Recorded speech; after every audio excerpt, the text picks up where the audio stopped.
When your track is complete, or you're ready to export a draft of the song that can be burnt to CD or played in iTunes or on an iPod or whatever, you can create what's called a mixdown. So when you create a mixdown, you're bouncing down a song. To bounce a song, select in the file menu. Okay, so you'll be hit with a few options.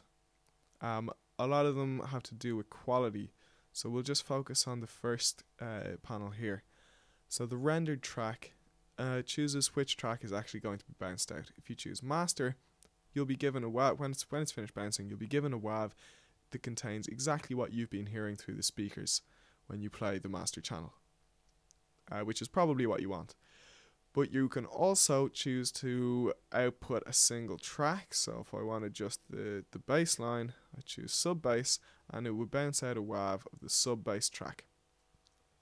You can also choose all tracks, which bounces out a WAV of each track separately, all of them the same length, so that you can easily, including the return and the master tracks, so that you can bring those WAVs into another audio editing program, so maybe Pro Tools or Logic, to have them either remixed or perhaps mastered as stems.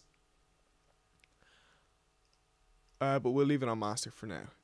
Okay, so the normalizing option, it's a way of bringing up the volume, which is good for a quick and dirty sort of approach. If you're only bouncing out a draft, you can choose normalize so that the volume would be brought up a bit. And you can choose to render as a loop.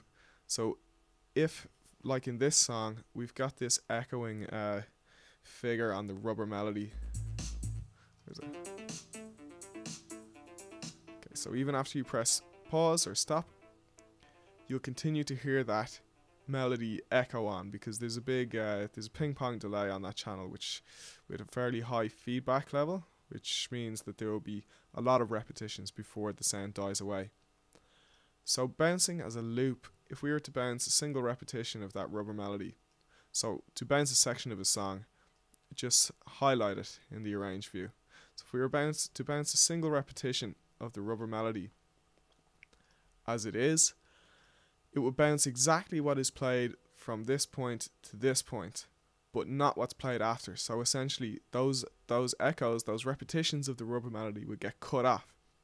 And if you looped that WAV, it would sound unnatural, because the echoes would begin to build up over the course of the recording, but then once it got to the end, it would jump back to the start where there are no echoes.